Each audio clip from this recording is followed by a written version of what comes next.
non sei de quen vai cumplir 50.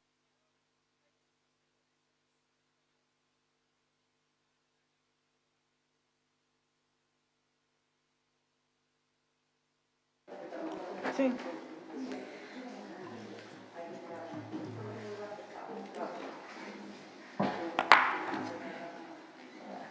Ben, bo día. Imos proceder ao acto de inauguración breve desta xornada.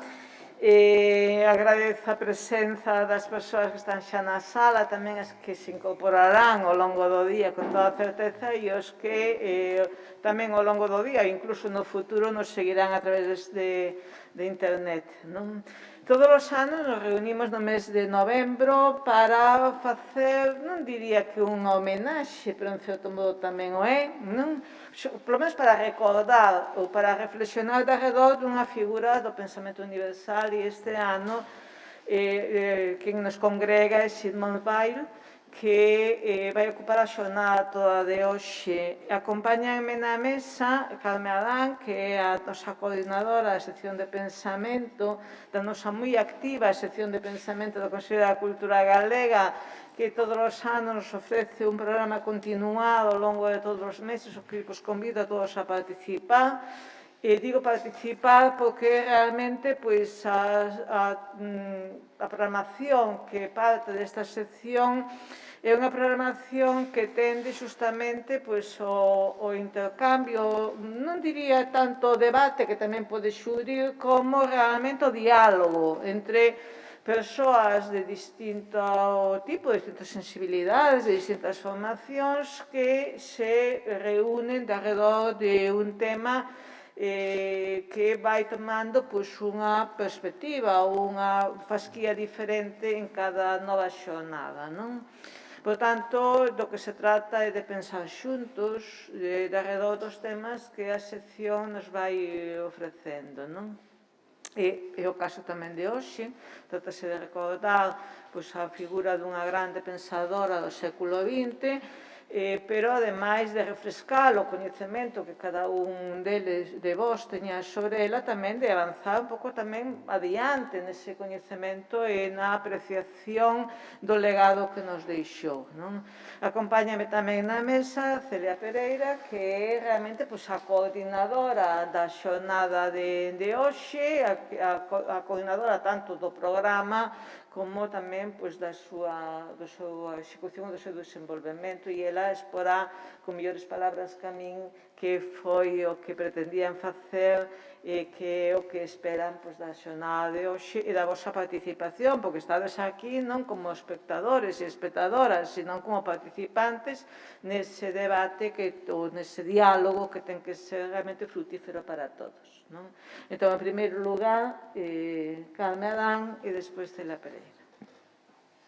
Bo día a todas e a todos. Moitísimas grazas á presidenta do Consello da Cultura por estar nesta sesión de apertura da xornada, polo seu apoio á sección e a todas as actividades que vimos desenvolvendo. Tamén quero agradecerlle ás persoas que forman parte do programa, tanto as conferenciantes que se achegaron a participar hoxe, como, e se me permitides, as persoas que as presentan, porque son persoas que participaron activamente e contribuíron moitísimo ao desenvolvemento da sección de pensamento, que contribuíron moito, polo tanto, ao desenvolvemento do propio Consello da Cultura Galega. Pois a todas elas, tanto a Jorge, a María Xosé, a Ascensión e a Juan Casares, grazas por estar, que é unha forma tamén desa continuidade que existe no traballo dentro do Consello. Celia Pereira é a coordinadora desta xornada. Ela tivo moito interese en todas as xuntanzas que teñábamos da propia sección de pensamento en debatir, en traballar alrededor da figura desta filósofa e neste momento que temos que salir outra vez á rúa, aos medios de comunicación, a ter presencia nas redes sociales para volver outra vez a reclamar, a reivindicar a presenza da filosofía no ensino, que como, bueno, unha especie de constante, cada 4 anos, cada 6 anos, temos que facer como está, reclamar a presencia da historia da filosofía, da ética, de calquera das disciplinas que conforman a filosofía, que é mellor que estemos nunha xornada de filosofía con unha pensadora, xa que parece que tímidamente os programas de historia e filosofía van a abrir a porta ás mulleres pensadoras. Agardamos que isto sexa non abrir a porta así un pouco para a entrada de unha, sino para unha entrada a todo o que significa o pensamento feito por mulleres dentro da historia e filosofía. Pois, en ese sentido, esta xornada tamén vai a ser un punto de encontro para moitas das persoas, tanto profesoras de filosofía como estudiantes de filosofía, como persoas que apoian que esta presencia da filosofía nas aulas. E, se me permitides, esta presencia da filosofía nas aulas quero traela ás propias reflexións que facía esta autora, a propia reflexión de Simone Weil. Ela falaba de esa necesidade de ensinar a pensar, porque o pensamento non é igual que outras obras colectivas. Ainda sendo unha obra colectiva, necesita de un desenvolvemento persoal, de que cada persoa o interiorice e o desenvolva. Privar ao alumnado, privar a sociedade desa capacidade crítica, desa capacidade de pensar, sería privarnos a todos e a todas dunha obra colectiva e, desde logo, que coartarnos a nosa capacidade de cidadanía e de liberdade. En sentido, moitas grazas a todas que estades aquí, a todos os conferenciantes, por o desplazamento e ese esforzo, aos traballadores do Consello da Cultura e, sobre todo, a Celia, que para mí unha amiga e que puso moitísimo esforzo en que esta xornada se realizara, que estemos todas e todos aquí, que podamos compartir un día de pensamento colectivo, de poñer ideas sobre a mesa, de debatilas e de un pouco contradicindo ese decir de Simone Weil que o pensamento sea unha obra tamén colectiva de suma. Moitas grazas. Pois, bo día, moitas grazas por participar nesta xornada, grazas ás ponentes e aos ponentes por ter aceptado, e para min, máis que un traballo a verdade foi un prazer e até certo punto o cumprimento dunha débeda, e tamén me satisfai en especial, como resaltaba Carme, o feito de que as 4 persoas que van estar introducindo, presentando as mesas, pois sexan persoas que formaron parte até hai moi pouco da sección de pensamento e que a súa chega e a súa contribución para que medrase pois foi moi importante. De feito, este foi un empeño que xa tiñamos, e especialmente Jorge máis eu, aínda que era un acordo xa da sección, desde hai moito tempo queríamos dedicarlle unha xornada a Simone Weil, o que pasa que despois, por unhas circunstancias ou por outras, non puido ser até hoxe, pero é algo para celebrar. Estou moi contenta polo programa que nos quedou, pola xente que participa e polos distintos enfoques, ademais porque se trata de persoas que desde hai anos veñen investigando e afondando arredor da figura de Simone Weil e con esa interacción da nosa xente da sección de pensamento que creo que vai ser moi fructífera e moi enriquecedora. Neses tempos escuros dos que falaba Hannah Arendt, eu creo que Simone Weil é unha boa mostra que imos ter a oportunidade de afondar no seu pensamento e de poñelo en contraste tamén con toda a súa intensa actividade na súa curta vida e acción, e que de aí imos poder tirar conclusións relevantes para continuarmos nuns tempos en que leccións dese tipo creo que aínda siguen sendo precisas, non só para a reflexión, senón tamén para a acción. Así que, por todo iso, moitísimas grazas a toda a xente do Consello da Cultura Galega tamén por facer posible realizarmos esta xornada desde todos os planos, que sexa un día propicio para todas, que eu creo que iso contribuirá a facermos unha sociedade mellor, que o necesitamos moito. Grazas.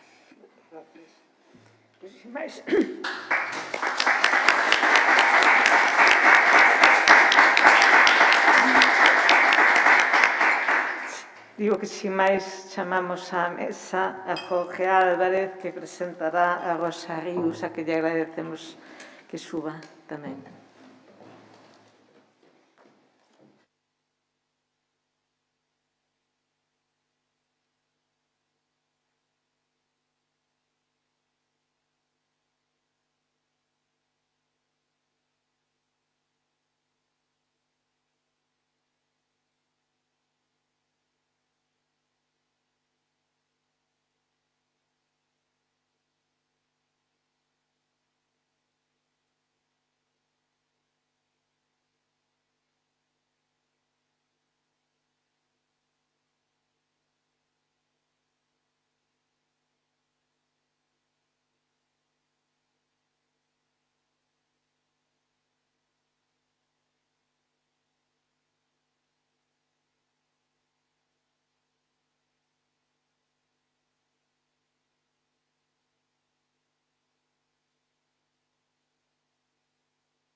Bueno, bons días.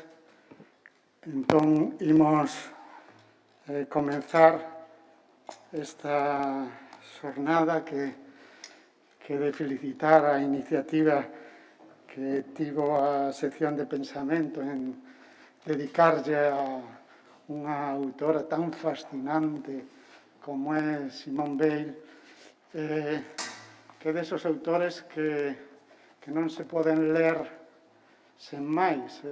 A lectura deles é unha experiencia, como cando un lê a Nietzsche, porque está toda a autora, con toda a súa vida, a súa personalidade, está presente ali. Entón, realmente,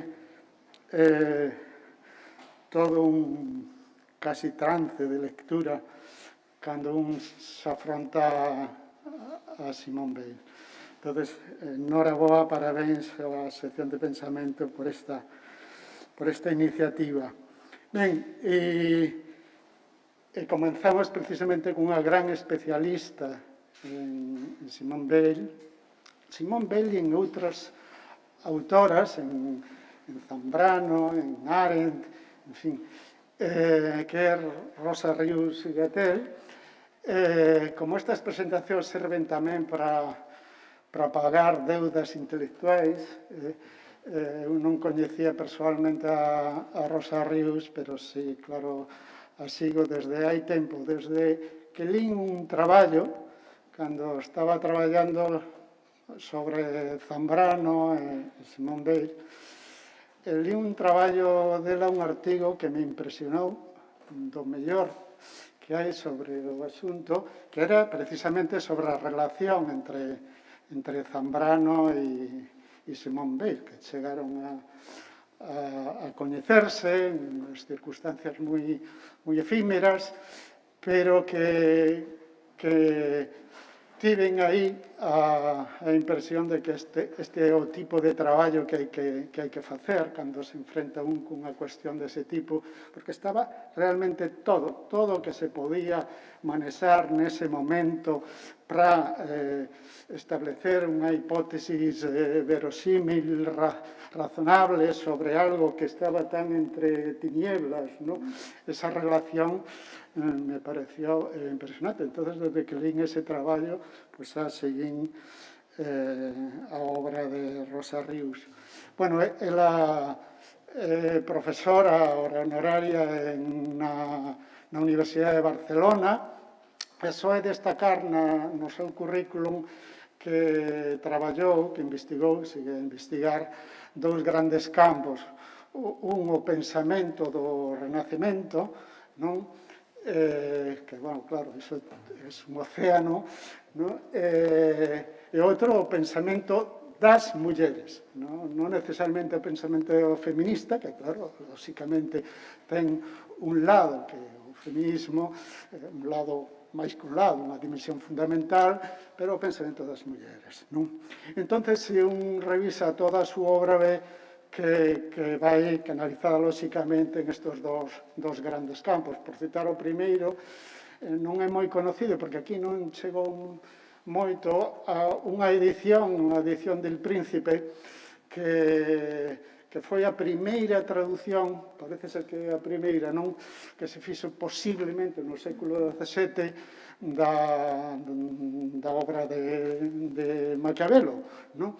Que sempre tamén é unha obra cuya circulación pois foi sometida a mil avatares, pero non entro dentro agora. E sobre o campo das mulleres, bueno, as súas edicións, a coordinación de obras, os seus artigos son moi numerosos. Vou destacar algúns sobre la guerra y la violencia en el discurso femenino, donde aparecen, como en tantas otras, entre outras, estas tres autoras, Arendt, Bale, Zambrano. Outras, non? Yourcenar, Gorton, Virginia Woolf, outras, pero estas tres autoras, Zambrano, Arendt, Bale, son autoras que Rosa Rius sempre focalizou, sempre estuvo moi atenta a toda a súa produción.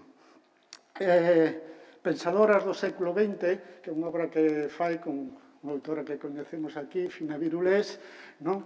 Tamén volve sobre esta e outras autoras. Se citara, por exemplo, unha delas é Vespalov, que non é unha autora moi coñecida, pero que Rosa Rius sí se encargou de dar a coñecer non só en edicións e artigos, e destacaría unha edición da súa obra moi significativa, que é de La Ilíada, que é un ensayo de Vespalov sobre esta obra, a obra de Homero, que curiosamente é unha obra que une claramente a Bale, que ten un traballo sobre a día impresionante, non unha obra moi corta, pero impresionante.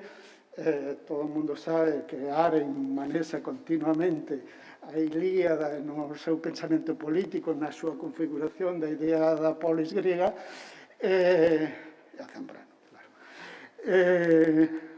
Outra obra destacable son lecturas de Simone Weil, que coordina con Fina Virulés tamén, e que, bueno, foi fruto da organización de un congreso precisamente sobre Simone Weil en Barcelona, que fixo este seminario, el Seminario de Filosofía e Género, que é un seminario moi coñecido porque reúne a autoras que son fundamentales para coñecer a obra destas citadas, non?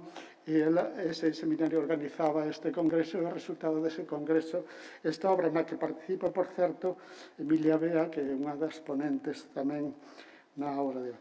E logo ten tamén un traballo sobre Remedios Paro, unha pintora surrealista non moi coñecida, que logo morre no exilio en México, e que, bueno, é mérito de Rosa Rius dala a coñecer. Bueno, estes son algunos de los traballos que Rosa Rius nos ha dado, e que é de agradecer por unha labor tan enorme. Non fago alusión aos artigos porque son moi numerosos, pero digamos que siguen esta senda que acabo de sinalar. Buenos días, muchísimas gracias. No sé por dónde empezar con las gracias. Las gracias normalmente son un gesto formal. Yo quisiera deciros que para mí no es un gesto formal. En principio, gracias al Consello da Cultura Galega por lo que ha significado durante este tiempo de preparación.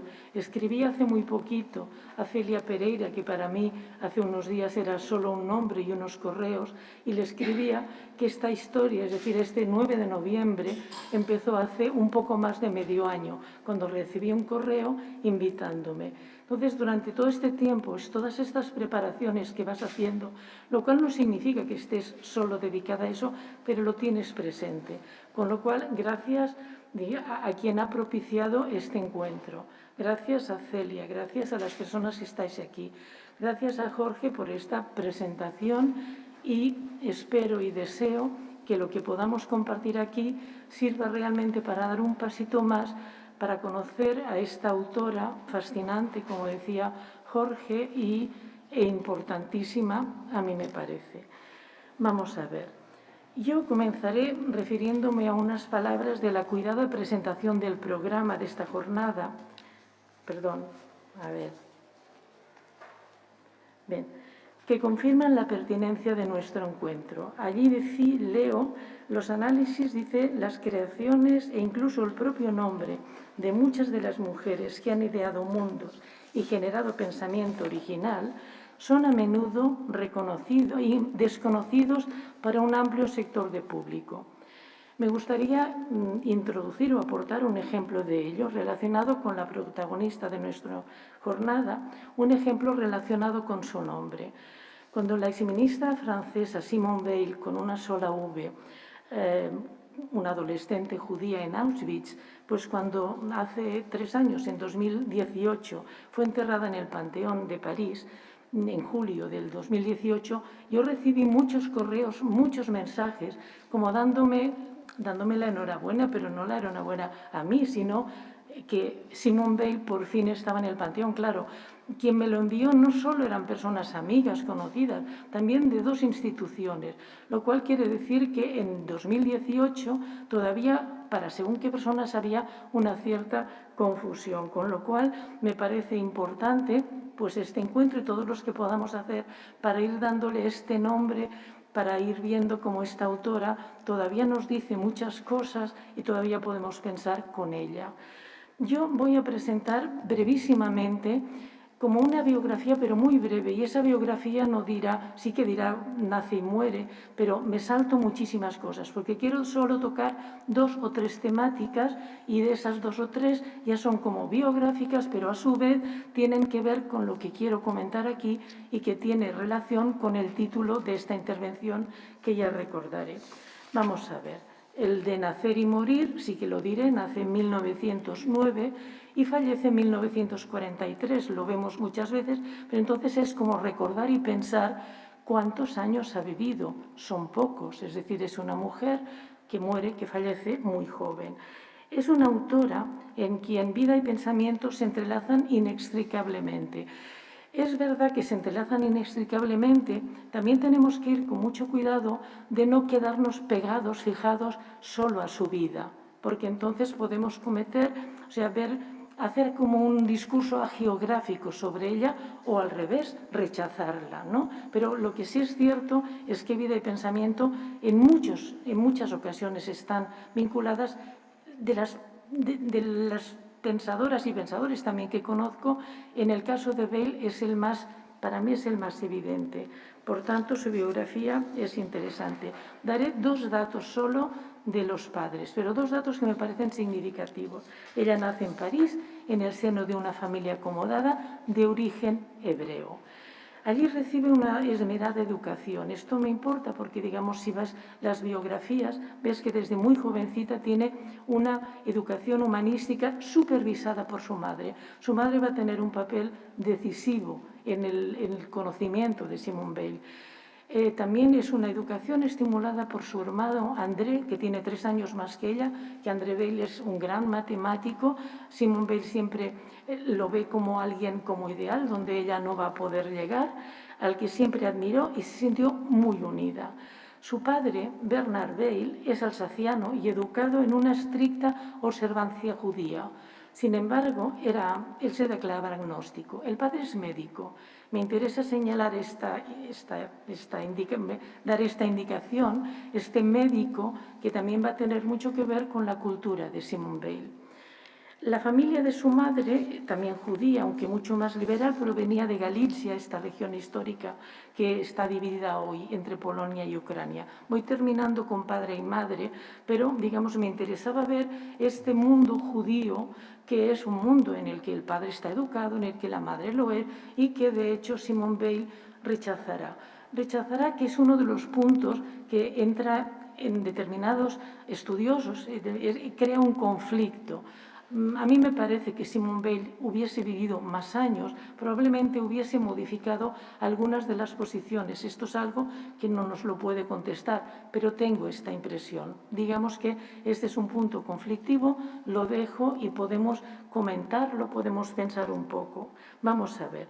estudia, no diré nada de esto. En cambio, lo que sí quiero de estos puntos biográficos, quiero destacar que ella, cuando termina de estudiar con Alain, que es un profesor y maestro de Simone Weil, cuando termina de estudiar, muy inmediatamente trabaja como profesora en institutos. Ese trabajo será conciliado siempre con un compromiso y un activismo constante. De hecho, desde el 1931 hasta el 34 se dedica, como digo, intensamente al estudio y a la docencia. También a una actividad política y sindical extraordinaria. Simone Weil, en su trabajo, digamos, dedica unos tiempos también a estas actividades, apoya constantemente a los mineros, a los parados, dirige las reivindicaciones, los acompaña en las manifestaciones y en huelgas. ¿Qué sucede? Que ello desconcierta a sus compañeros, desconcierta e incomoda a las autoridades. Él se situaba siempre, y esto es constante, en el centro de los problemas, va siempre al núcleo, centro. Allí donde ella considera que es urgente una intervención a favor de la justicia. De modo que, ¿qué sucede? Y lo vemos porque hay muchos documentos. Se convierte en diana de todo tipo de objeciones, de ataques y de polémicas. La atacan mucho. La actividad política, sin embargo, quiero señalar, no le hace descuidar en absoluto su trabajo docente, sino al contrario, no porque lo veamos, no porque veamos sus lecciones de filosofía que han sido publicadas, sino también por la correspondencia que tiene con alumnas, con exalumnas, por la dedicación cuando se quiere preparar. Es decir, que es una mujer que trabaja intensísimamente y durante estos 4 años en 2 campos. En estos 4 años hay un momento impresionante, que es el verano de 1932. Pensemos el año, en 1932. ¿Qué hace Simone Weil? Simone Weil se va a Berlín, una ciudad que en estos momentos es una ciudad ya muy conflictiva y en la que ella percibe un violento antisemitismo. Allí, dice Simone Weil, encontró la ocasión de observar y analizar la marcha de la política internacional. Tenemos artículos que escribe al volver, que describen la situación de un país donde se está forjando el destino de Europa. Es como muy impresionante leer esos artículos breves en los que ella va haciendo este análisis. De hecho, la experiencia alemana será decisiva para su reflexión teórica y central en la evolución de su pensamiento. Esto sería esta parte, estos 4 años. ¿Dónde la encontramos después? Pues trabajando en fábricas. A finales de 1934 obtiene el primer trabajo como obrera en una fábrica, Alstom, de París. A continuación trabaja en otras. Entre junio y agosto del 35 trabaja en la Renault y trabaja con un objetivo muy claro. Ella empieza a trabajar con el objetivo de, ella dice, investigar el mecanismo de la opresión del hombre por el hombre y por la máquina. Investigar el mecanismo de la opresión del hombre por el hombre y por la máquina. O, en otras palabras, el papel de los instrumentos de trabajo como factor de la opresión social. A esto me dedicaré poco porque, en principio, Pau tiene más trabajadas estas cuestiones. Este era el objetivo. Sin embargo, el proyecto weiliano muy pronto dará paso a una profunda experiencia que modificará no solo, como ella dice, su perspectiva total sobre las cosas, sino, como le escribe a una amiga, se llama Albertine Thévenon, un paréntesis, diré algunos nombres, no muchos, y algunos no tienen por qué ser conocidos, pero quiero darlos para que se queden en este espacio. Bueno, diré a una amiga, le escribe, y entonces dice que esta experiencia la modificó a ella misma, y dice: unas semanas me habían casi transformado en una dócil bestia de carga. En la fábrica aprenderá, cito, que la opresión inexorable engendra sumisión. Por eso, en aquellos meses de trabajo físico, sale muy distinta de cómo era al entrar. Ella, al entrar, confiaba, dice, en el presuntuoso control que tenemos de la propia existencia. Después ve que no. Es decir, su experiencia como obrera cambia radicalmente su perspectiva con respecto a la condición de los trabajadores. Este, digamos, es uno de los episodios más conocidos, más señalados, más trabajados de su biografía, que le permite, según la expresión de una de sus biógrafas, que es Gabriella Fiori, situarse en el corazón de la realidad. Este sería el otro punto, ¿no?, que quería comentar, de esa como biografía comentada, valga la redundancia. Y entonces tenemos la experiencia de la guerra. La experiencia de la guerra es constante en Simone Weil. Si pensamos que ella nace en 1909 y pensamos en la Primera Guerra Mundial, podríamos creer que como era muy pequeña no tenía que afectarla tanto. Ella dice, vamos a ver, desde 1914 la guerra no se ha apartado nunca de mi pensamiento. Esto lo escribe ya siendo mayor relativamente, claro, y podríamos pensar que a lo mejor no es cierto, pero tenemos bastantes informaciones, detalles en los que ves que sí que es cierto. También tiene que ver, os decía que Simone Weil tiene un padre médico y ese padre médico está cumpliendo funciones en la guerra. Ese padre médico está seguido constantemente por esa madre que tiene tanta importancia en la vida de Weil, que va con él casi a todas partes, incluso cuando no lo permiten, a veces como escondiéndose. Va la madre con André y con Simone. Quiero decir que ella puede tener una relación de lo que cuentan. Simone Weil es una niña muy curiosa, una niña muy reflexiva, con lo cual no me extraña que pueda decir que desde el año 14 ella tiene la guerra muy presente en su vida. La guerra, ella dice que es la forma más radical de opresión. Las guerras le aparecen como un engranaje esencial del mecanismo de la opresión. Esto sería, la Primera Guerra Mundial sería descrita como he comentado y muchas más cosas que tenemos. Entonces hay un momento importante también que es su participación decisiva en la Guerra Civil Española. Es breve, de hecho son apenas 2 meses, pero tiene un significado muy especial.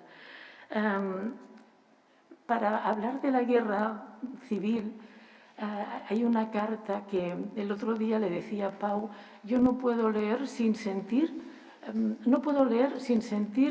como temblor. Y cuando, por ejemplo, hago ese ejercicio de pasarla en el ordenador, ya no diré a mano, que a mano todavía es más fuerte, pero es como que es muy impresionante, hasta el punto de que a mí pensé, pues en vez de hablar de Simone Weil, a lo mejor estaría bien solo leer la carta a Bernanos. Bernanos, que es un autor monárquico, desde otro lado, ella le escribe una carta. Entonces me gustaría leeros 2 o 3 fragmentos solo. Dice así: en julio de 1936 yo estaba en París.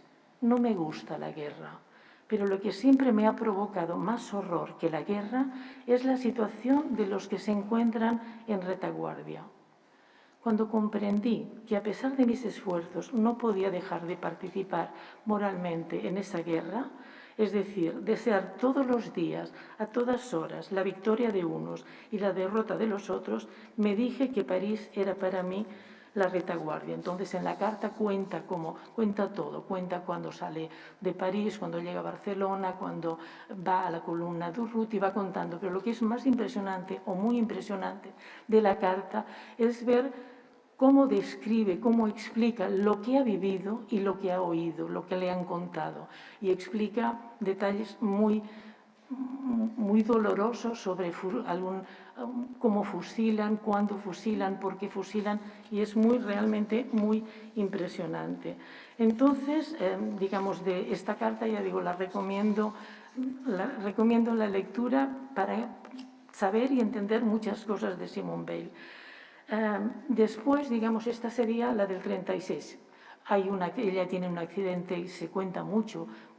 Ella dicen que era muy torpe, entonces puso el pie en dicen sartén u olla que se quemó. Pero bueno, digamos, dejemos esto y vayamos a la Segunda Guerra Mundial. Esta ya es una guerra que ella vive activamente los episodios que la preludian, de ahí lo que os contaba del año 32 en Berlín.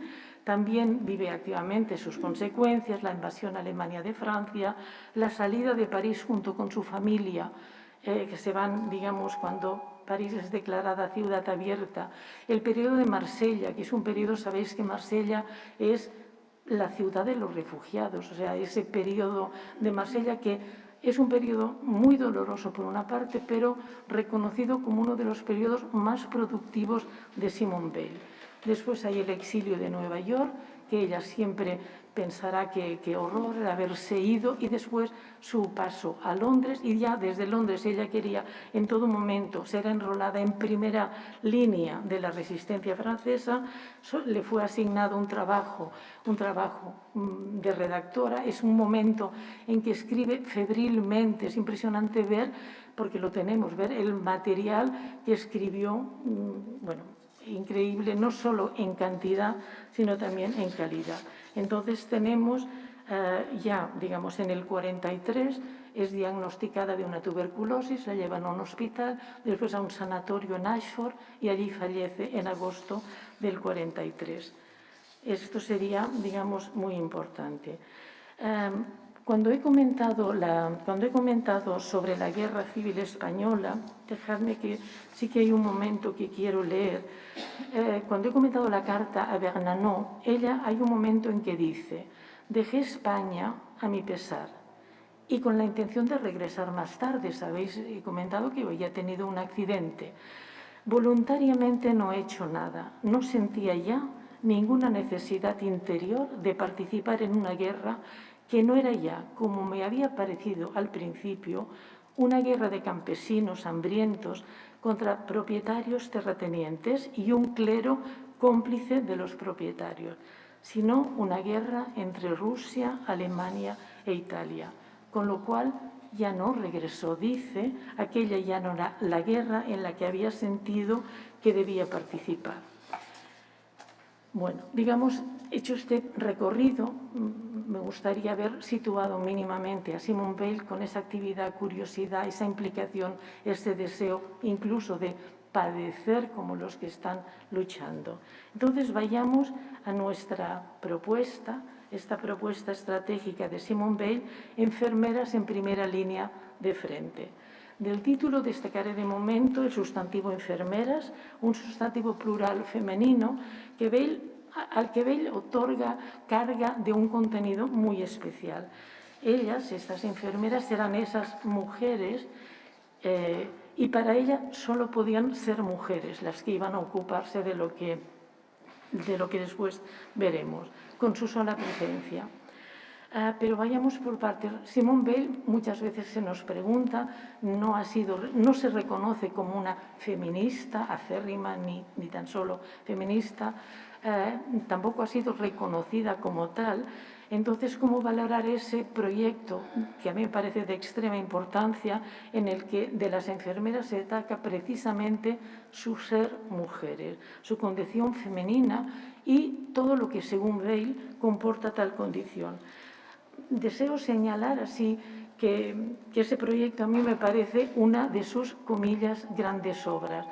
Me lo parece, no porque ella lo presentase así, porque para ella hablaba de su gran obra como una obra que se titula Las reflexiones sobre las causas de la libertad y de la opresión social. Ella consideraba que era su obra principal, pero después, ya en Londres, redactó Echar raíces, y esta última, que es una obra que dejó inacabada, se refería en los siguientes términos, en una carta que envió a sus padres. 3 meses antes de morir: he hecho una segunda, comillas, gran obra, o más bien estoy en ello, porque aún no está terminada. Es decir, que ella la consideraba así. El proyecto para la formación de enfermeras es muy breve.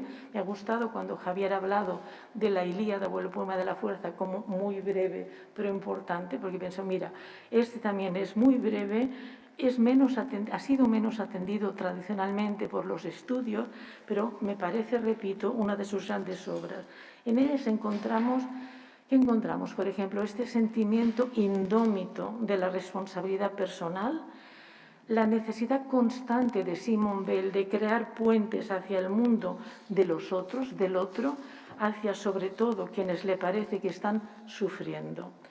El proyecto representará hasta la prematura desaparición de Simone Weil una de sus principales preocupaciones intelectuales, no la única, pero sí principal. No me detendré en los entresijos de cuántos proyectos redactó, los cambios que pueden tener, cómo fue la traducción, esto es más, dedicaríamos tiempo y no vamos tanto al contenido, pero sí me gustaría señalar que tenemos suficiente material como para comprobar que desde el momento en que empieza a pensarlo, que casi siempre se dice que es en 1940, pero se observa que puede ser a partir de 1939 hasta que fallece, ella lo va teniendo como posibilidad de que esto pueda ser practicable. Vamos a ver, en este proyecto vemos como reunido y explicada la tensión que caracteriza su existencia filosófica, la relación necesaria para Simone Weil siempre entre pensamiento y acción. Es decir, eso que se piensa tiene que ser actuado, tiene que realizarse para ella. En este proyecto, repito, las mujeres desempeñan un papel decisivo, un papel fundamental, principal. Como hablamos de mujeres, me gustaría dar dos o tres detalles de algunas mujeres, también porque esto ha sido menos trabajado. A veces, como a Simone Weil la presentan o la representan como alguien como casi sin sexo, casi que desestima su sexo, me gustaría decir que, aunque en las obras principales no vemos muchos nombres de mujeres, la obra en general de Simone Weil está constelada de nombres de mujeres, mujeres anónimas, mujeres míticas, mujeres científicas, muchos etcétera. Con lo cual, aunque sea muy brevemente, me gustaría dar dos o tres indicaciones de retratos femeninos de Simone Weil. Me gustaría saber cómo vamos de tiempo. ¿Hasta qué hora tengo? Tenemos en general hasta las 12 menos cuarto. Vale. Voy tranquila de momento. Vale. Bien. En todo caso, como os decía, estas mujeres son evocadas, comentadas y descritas sin orden aparente, a veces muy brevemente, y como os digo, desde que era muy jovencita. Me detendré brevemente en dos heroínas griegas, Antígona y Electra, y en un personaje histórico contemporáneo, Rosa Luxemburgo, como digo, brevemente. En sus análisis, junto con los elementos trágicos en el caso de Electra y Antígona, se aprecia la importancia que le da al amor, lo va destacando. También lo hará en el caso de Rosa Luxemburgo. En Antígona no me detengo ahora para avanzar, y si cabe, cuando termine, lo comentaré. En Antígona, que es un texto muy breve que ella escribió para una revista muy sencilla, una revista de fábrica que se llama Entre nous, en este texto ella cuenta un proyecto que había tenido de poner, digamos, a disposición del pueblo, podríamos decir, de poner a disposición del pueblo determinados elementos trágicos. Dice así. Dice, me ha venido a la memoria un antiguo proyecto que me interesa muchísimo, el de hacer que las obras maestras de la poesía griega, que amo apasionadamente, sean accesibles a las masas populares. Con lo cual, el texto de Antígona, que en la edición de Trotta ocupa 5 páginas, es muy sencillo, cuenta cosas de una manera muy sencilla, pero está haciendo y queriendo que quien lo lea, que puede ser desde el director de la fábrica, a quien ella escribe una carta, hasta el último peón, pueda entenderlo, pueda comprenderlo, y además ella cree que precisamente el peón es quien puede entenderlo más. De hecho, en el texto de Antígona, los temas muy presentes son la soledad y la amargura. En el análisis que hacen estas breves páginas, están ahí.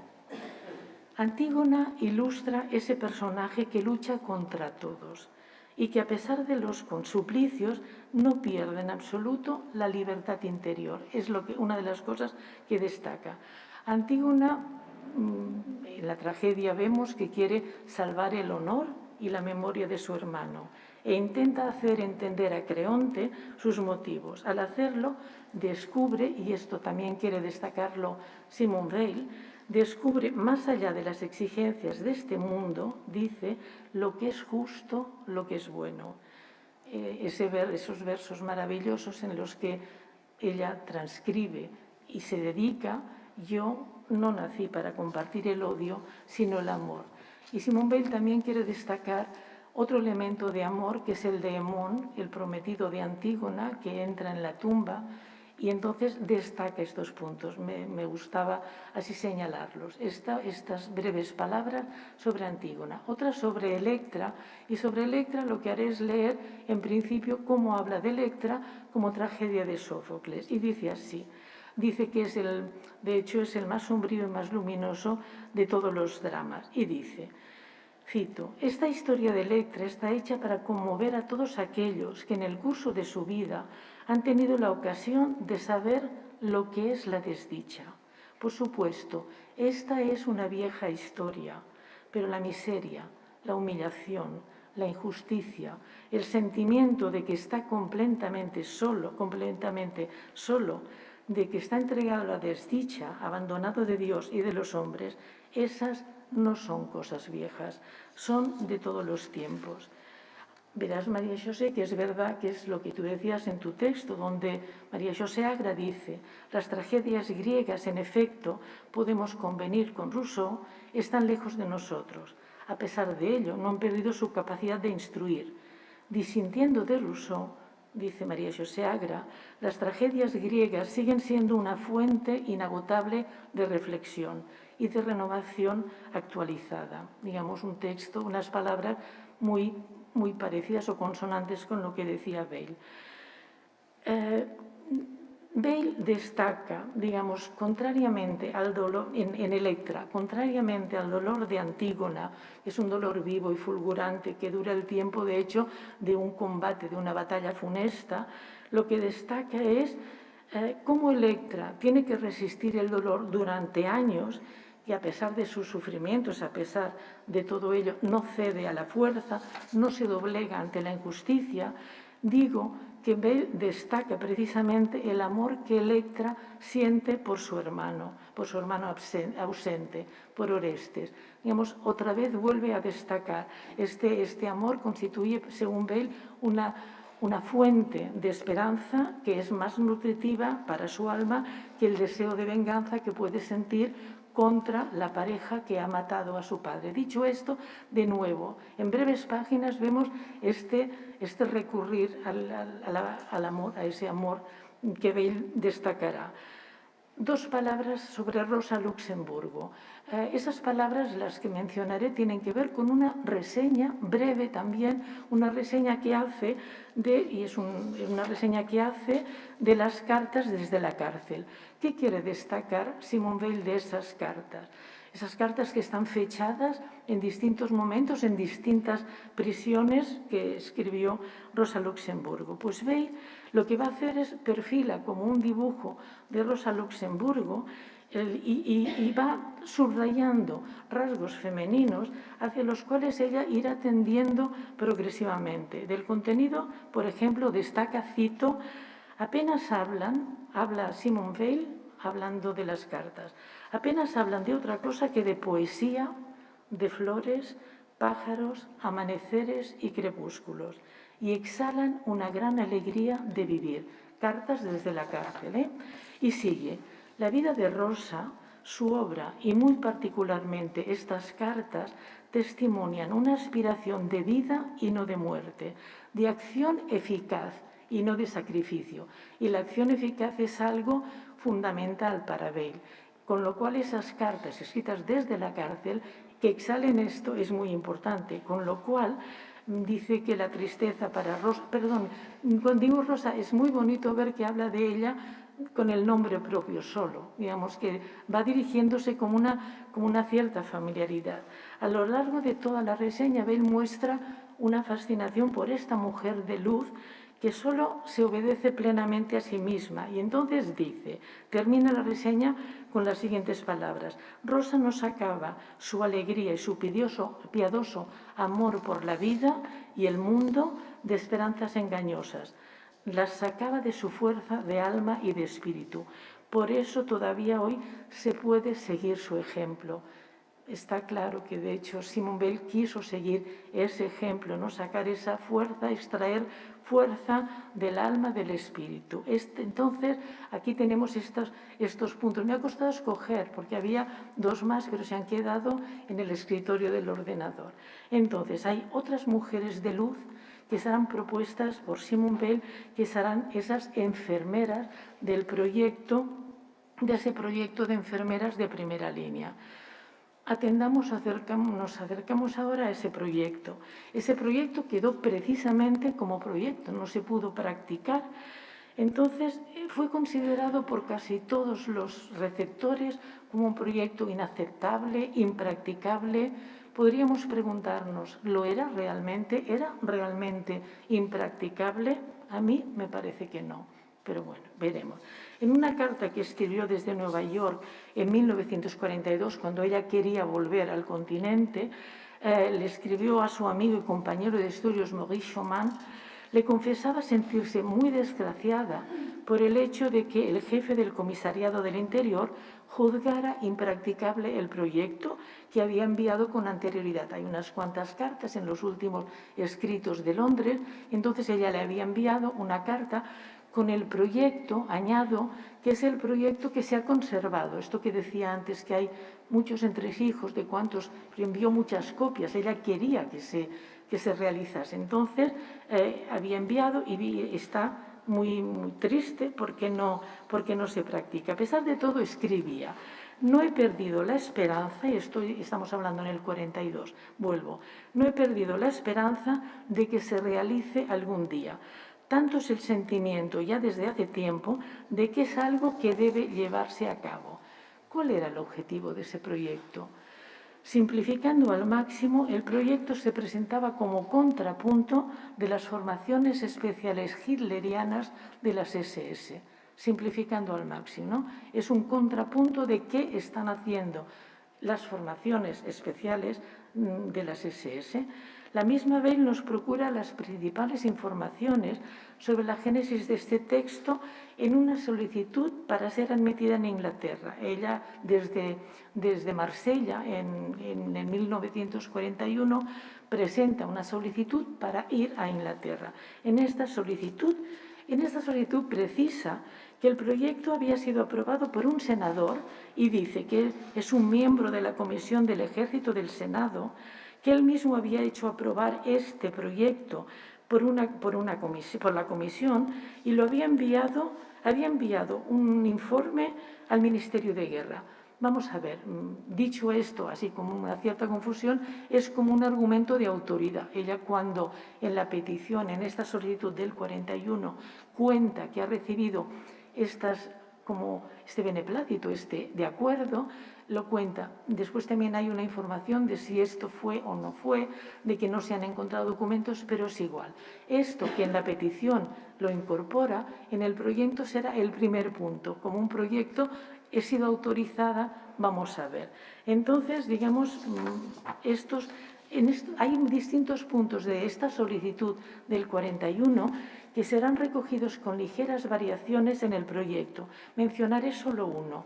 En la solicitud leemos que los pueblos germanos contemporáneos de Tácito, cuando combatían, cito, solían poner a una mujer, preferiblemente una joven, al frente de los combatientes para mantener la moral de los guerreros lo más alta posible. Esto en la solicitud. ¿Qué dice en el proyecto? Dice: los antiguos germanos, no cita Tácito aquí, los antiguos germanos, aquellas tribus seminómadas que los ejércitos romanos no pudieron jamás sojuzgar, habían reconocido el carácter exaltante de una presencia femenina en lo más duro del combate. Tenían la costumbre de poner a una joven rodeada de la élite de los jóvenes guerreros delante de las líneas. Concuerdo totalmente con Pau Mateu cuando señala la posible inspiración de la Germania de Tácito para la creación del proyecto.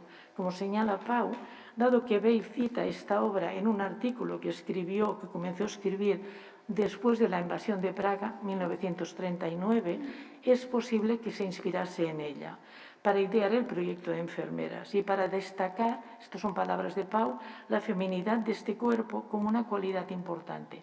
Voy diciendo que lo dice Pau, y es verdad que lo dice Pau, pero esto del buscar en un documento que ya lo ha dicho, es como decir, qué rabia, ¿no? Porque pensaba que lo había como pensado yo, pero no, él lo piensa y lo dice bien, y ahí está posible, creo que sí, inspiración.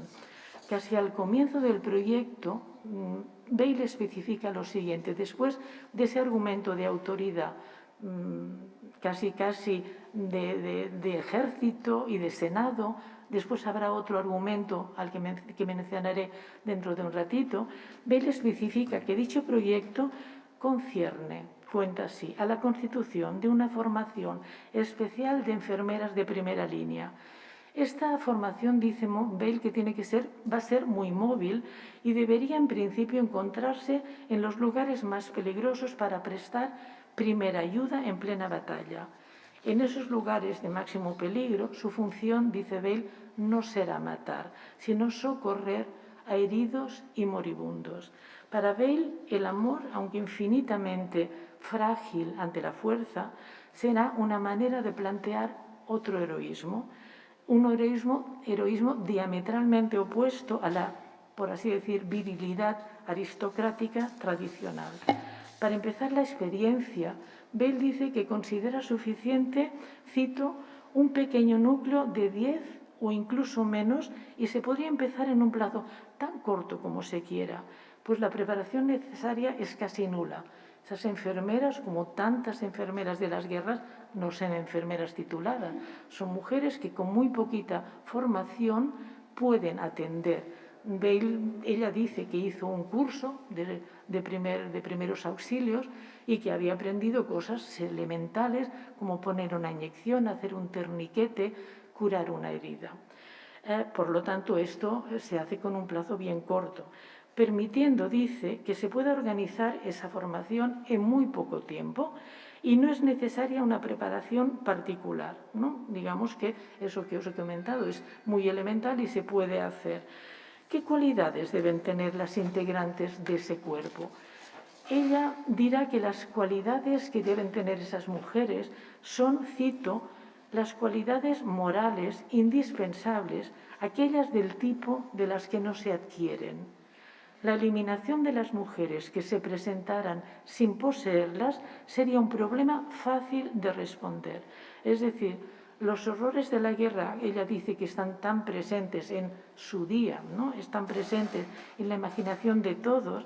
Estos horrores muestran que cuando se podía hacer la selección de las mujeres, si no estaban dispuestas a tener presentes dichos horrores y no tenían esas cualidades para tenerlos presentes, debían ser reducidas.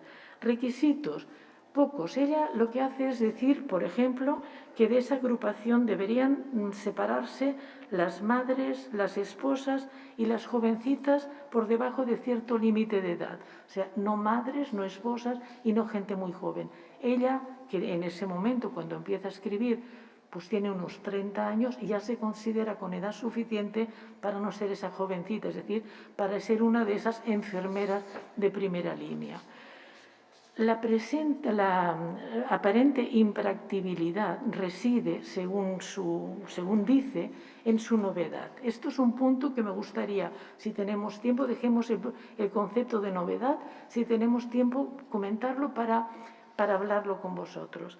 Es interesante observar que a lo largo de todo lo escrito, como señala Marco Spina, Bale parece preceder las objeciones, es decir, está escribiendo pensando o sabiendo qué le van a responder, cómo le van a contestar. También es verdad que en algunos casos, como ya le habían contestado, pues ella va oponiendo y proponiendo que esto es practicable. Ella dice que en caso de fracaso los inconvenientes son casi nulos.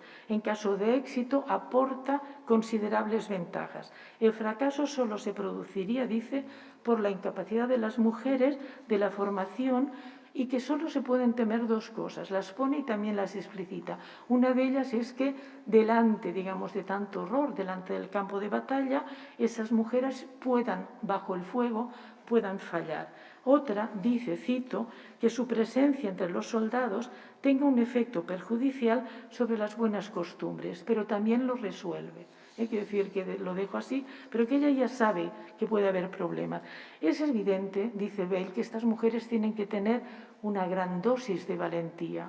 Es evidente que estas mujeres, estas que no son madres, ni esposas, ni jovencitas, esas mujeres tienen que tener la voluntad de sacrificar su vida si cabe. Deben estar siempre dispuestas, repite, insiste, en encontrarse en los puntos más difíciles, en los lugares más duros. Deben estar dispuestas a correr el mismo peligro que los soldados. ¿Por qué no? Y ello, cito, sin estar sostenidas por el espíritu ofensivo, por el contrario, inclinándose sobre los heridos y los moribundos. Esta idea también de inclinarse es una idea muy interesante que ha trabajado Adriana Cabarero, que yo no podré mencionar aquí.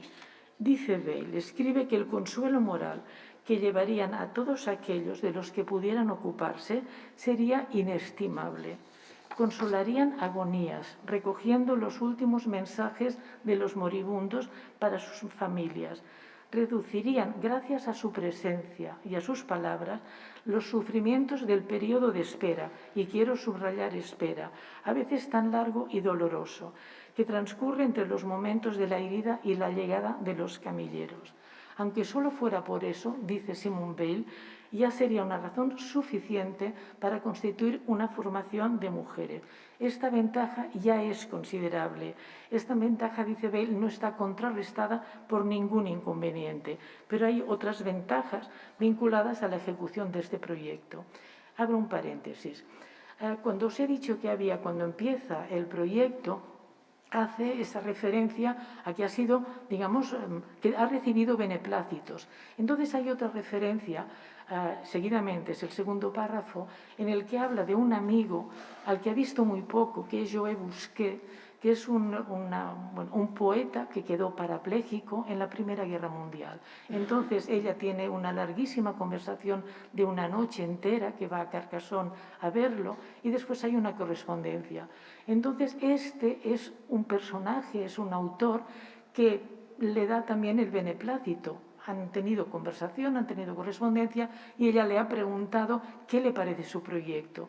Entonces él le explica, en su carta, le explica cosas tales como que, una en concreto la quiero citar, después la comentaré, cosas tales respecto de esta inclinación sobre los heridos que son que a él un lugarteniente jesuita le había dicho, cito, que está prohibido formalmente a los combatientes pararse cerca o al lado de los heridos. Nada autoriza a un soldado que está combatiendo a recoger los lamentos ni las recomendaciones de un soldado que muere. Digamos, este tiempo de espera, este soldado abatido y que está el tiempo indefinido hasta que fallece, porque normalmente no lo atienden, esto, digamos, es una expresa prohibición.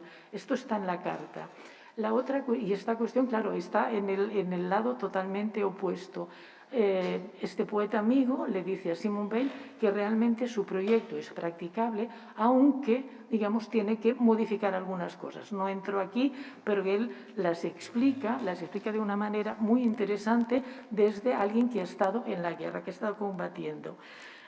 Bueno, digamos que esto me parece realmente muy importante. Con lo cual, cuando hay otra cosa sobre la novedad, cuando él le contesta, con lo cual te supones que hay esa pregunta, cuando él le contesta sobre qué ha visto en la guerra al respecto, él dice que en algunos momentos él había visto a jóvenes, esto lo sabemos, como iban muchas mujeres conduciendo ambulancias, conduciendo camiones, llevando repletos de heridos. Entonces dice que había visto americanas, inglesas, francesas, pero que esas mujeres en algún momento no solo conducían los heridos, sino que entraban en el campo de batalla y también consolaban o cuidaban o curaban.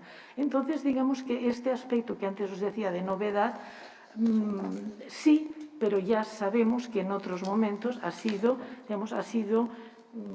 aplicado. Y entonces yo creo que esto también a ella le pudo funcionar, la pudo inspirar. Bueno, en este sentido de ver qué se puede hacer y cómo no se puede hacer, y como, insisto, es tan o más importante tener, digamos, ese cuidado de inclinación afectiva, tierna, amorosa, como dice Bale, en ese sentido presenta algo que me parece muy iluminador. Presenta dos inspiraciones que están en conflicto. Frente a los modos brutales y a la fuerza militar del ejército alemán, Bale, que a ella le parece que no es una respuesta, Bale lo que hará es contraponer otra ideología que no esté impulsada por el odio ni por la violencia. Y ve en el ejemplo de su proyecto una respuesta, ella la ve así, una respuesta nueva a los métodos de Hitler. Debemos hacer que surja lo nuevo como algo que puede inspirar. Voy avanzando y terminando con una cita. Según Bale, esta capacidad de surgimiento era por sí misma un signo de vitalidad moral, que podía sostener la esperanza de los pueblos, dice, que cuentan con nosotros. Estas son sus palabras, y disminuir las de los enemigos. A mí me parece que difícilmente se puede poner en duda la utilidad de este tipo de formación. Es verdad que pueden fallecer, es verdad. En el frente, las palabras, dirá Bale, en el frente las palabras tienen que ser sustituidas por actos.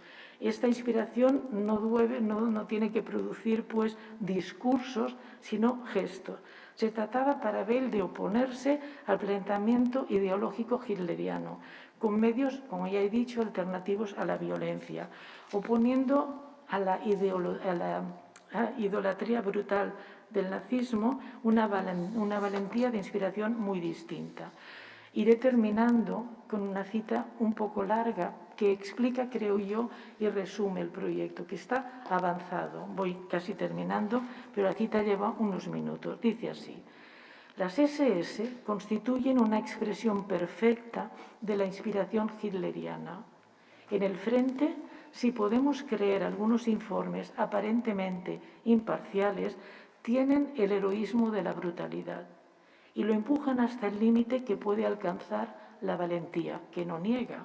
No podemos mostrar al mundo que valemos más que nuestros enemigos superando su grado de valentía, ya que en cuanto a cantidad no es posible. Pero podemos y debemos mostrar que tenemos una cualidad de valentía diferente, más difícil y más rara.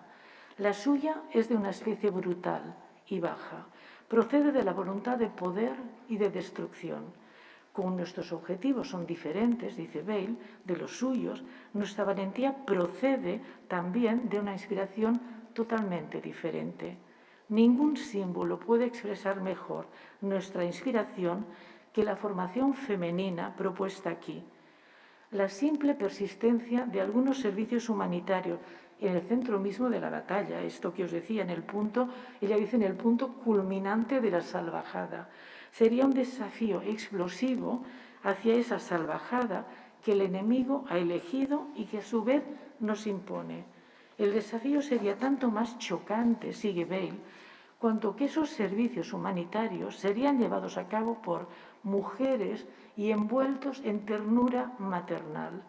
De hecho, esas mujeres serían un puñado y el número de soldados de los que pudieran ocuparse sería proporcionalmente pequeño. Pero la eficacia moral de un símbolo es independiente de la cantidad, con lo cual esta valentía no está enardecida por la voluntad de matar, que es en el punto de máximo peligro. Ella sostiene que el espectáculo prolongado de las heridas y de las agonías es ciertamente una cualidad más rara que la de los jóvenes SS fanatizados. Esto lo saltaré. Ese proyecto, como decía, no se pudo practicar, digamos, y como decía, insisto y repito, esta idea de que Es un proyecto intelectual que me parece muy importante a lo largo de los últimos años, por la insistencia, por la persistencia. No se pudo practicar. A mí me parece que podría haber sido practicado, que ciertamente se corría el riesgo de perder algunas vidas. No sé si leísteis hace 2 o 3 días que un reo que está condenado a muerte pedía que el pastor le cogiese la mano en el último momento. Es decir, esa inclinación tierna, con ternura amorosa, realmente podía salvar, aunque no salvase la vida. Simone Weil no pudo verlo practicado. Ella también, en una de sus últimas cartas, ahora sí que termino, en una de sus últimas cartas decía: tengo una especie de certeza interior creciente de que hay en mí un depósito de oro puro que es para transmitirlo. Pero la experiencia y la observación de mis contemporáneos me persuaden cada vez más de que no hay nadie para recibirlo. Es un bloque macizo. Lo que se añade hace bloque con el resto. A medida que crece el bloque deviene más compacto. No puedo distribuirlo en trocitos pequeños. A mí me parece que si sus contemporáneos no pudieron recibir ese depósito de oro puro, escuchándola, leyéndola, reflexionando con ella, seguramente podremos recibir alguno de esos mensajes. No estoy de acuerdo con ella en que lo que se añade hace bloque y que no puede distribuirlo en trocitos pequeños, porque a lo mejor un trocito pequeño es algunas de las exposiciones que compartiremos aquí y pueden ir llegando. A mí me parece que la necesidad y la pertinencia de reflexionar sobre Simone Weil, de reflexionar con Simone Weil, es realmente importante, necesario, y aquí termina lo que he preparado para esta conferencia.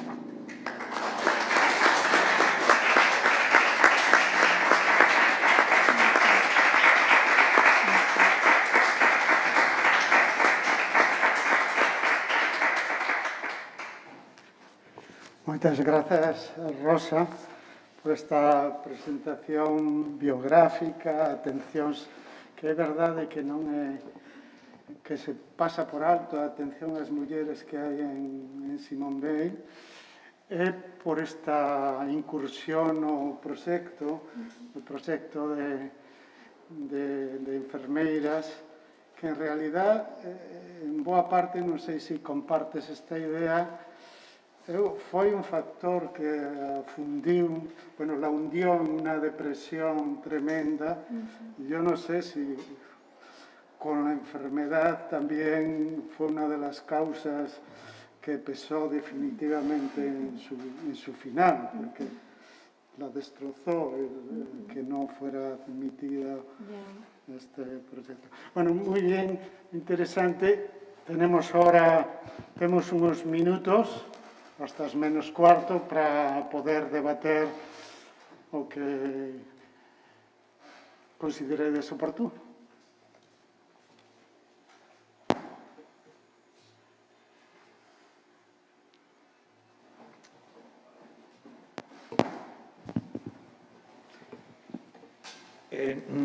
Hola, muchas gracias por la exposición.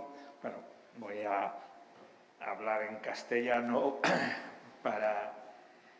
porque lo que quiero hacer es una pregunta muy precisa. No conocía nada de este proyecto de las enfermeras en primera línea de frente, pero sí me parece que en él aparece, no sé si compartes o discrepas de lo que voy a decir, algo que advierto en otros aspectos de otros textos, ¿no? Que es que al final hay una concepción de la feminidad que efectivamente contradice mucho, ¿no?, el discurso de la igualdad del feminismo de Simone de Beauvoir, obviamente, ¿no?, cuando lo que está reivindicando no es que haya enfermeros, mujeres y hombres, es decir, que las mujeres también puedan ser enfermeras de primera línea, sino que insiste en la condición de mujer, insiste hasta el punto de decir que van a dar una ternura maternal, con lo cual yo creo que está reproduciendo los roles de género, ¿no? Digamos que esto es uno de los... Hay distintos problemas que surgen cuando se lee el texto y se comenta. Ella realmente, yo ahora no le enmendaré la plana, muchas gracias por la pregunta, no le enmendaré la plana Bale, ella habla de mujeres, ciertamente ese hablar de mujeres es considerar una cierta parte de lo femenino que está hoy en día cada vez más, está como más en discusión. Lo que es cierto es que ella lo que va a destacar es esa, como diría, como ese depósito que tradicionalmente las mujeres han tenido respecto del cuidado.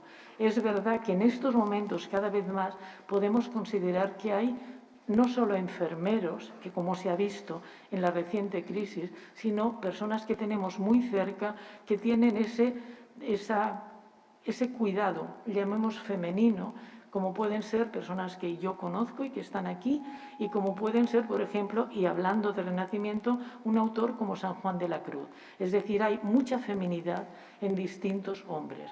Pero digamos que hay una cuestión cultural que es ese depósito que podríamos pensar que se ha tenido tradicionalmente y que Bale, estamos hablando de los años 40, de finales de los 30, los años 40, que Bale ha visto sobre todo en las mujeres. Con lo cual, digamos, no sé si respondo, pero que estaría en esta línea. Entonces, ella le parece que esa ternura maternal la pueden tener las mujeres por esa tradición, como ella va contando, de distintas otras mujeres, como cuenta de Electra con ese amor por su hermano, pero también cuenta de Hemón, del prometido de Electra, del prometido de Antígona respecto de Antígona.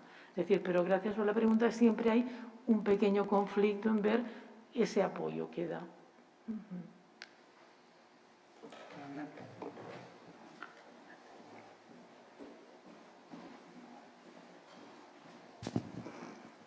Sí, a raíz de esta pregunta, creo que una de las razones de que haga un cuerpo de enfermeras, digamos, puede ser precisamente la exclusión de las mujeres del ámbito de la guerra, que se puede ver como una contrapartida, no solamente porque recurra a los valores, que también, porque está vinculado con lo que ella está defendiendo, ¿no?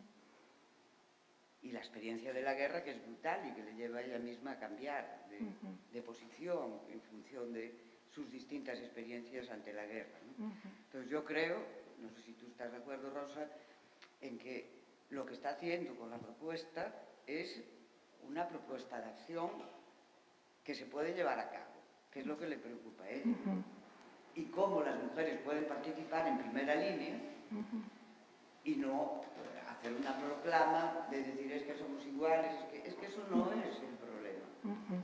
El problema es ahí, la herida, la muerte, la vulnerabilidad, la violencia, y en ese sentido a mí me parece magnífico no entrar en cuestiones de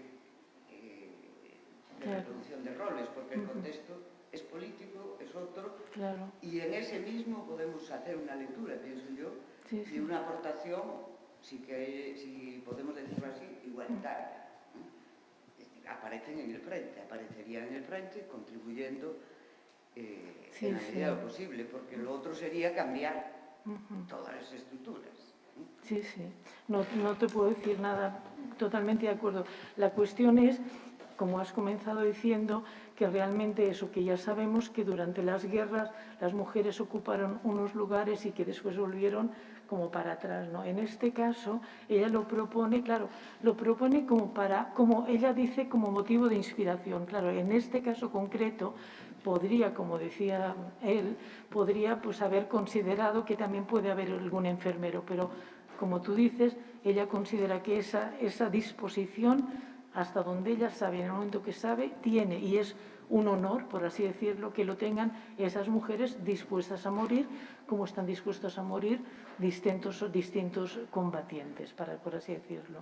Pero sí, totalmente de acuerdo. Sí. Me gustaría, porque xa que te temos aquí, explotarte un pouco, que nos explicaras o que nos formularas las ideas principales sobre esa experiencia que ella tiene de la guerra y que la lleva a pensar en la opresión, ¿no? Y sobre todo un poco esa idea que tú trabajaste mucho con el poema, con la fuerza del poema de la Ilíada, de violencia, fuerza, opresión, ¿no? Que creo que nos puedes ilustrar bastante sobre eso. No, va bien, digamos, cuando escogí estos 3 puntos tan breves, ¿no?, para hablar de su biografía, que hay más, porque a lo mejor si te dedicas solo, por ejemplo, a todo lo que son sus luchas sindicales, también da para ver otras propuestas, pero en realidad cuando vas leyendo sobre lo que dice sobre la guerra y lo que dice de la experiencia de fábricas, cada vez lo ves como más vinculado, que uno explica a la otra. Con lo cual son horrores que había en aquel momento, que los hay ahora, que con lo cual sirven para poder pensar. Sí, sí.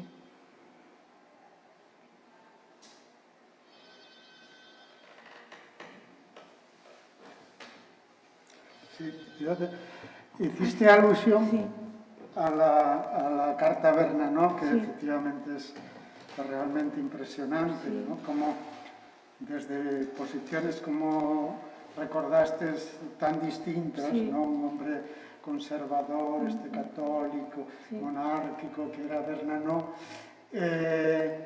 y esta anarcosindicalista y ante la experiencia de la guerra, cómo esto les une.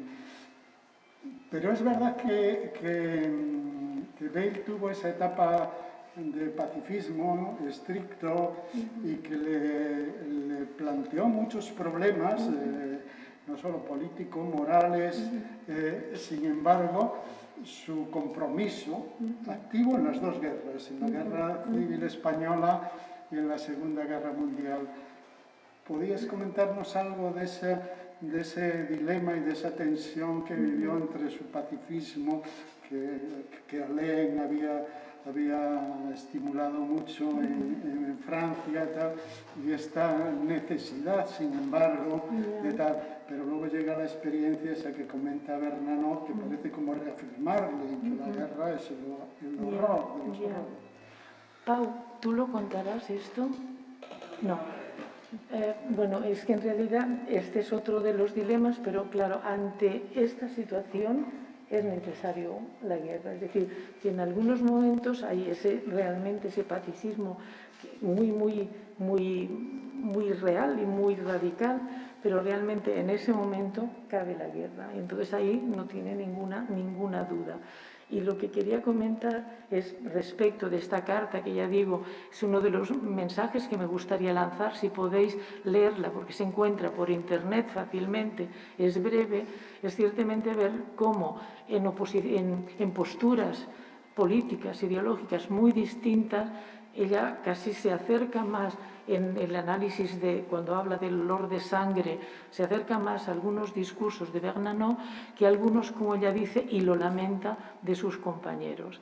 Entonces, digamos que ahí ves su posición también sobre la guerra y sobre lo que se defiende y sobre lo que se dice y lo que se hace, es decir, sobre lo que se está difundiendo y lo que ella puede ver también muy cerca del frente, no en el frente, pero muy cerca.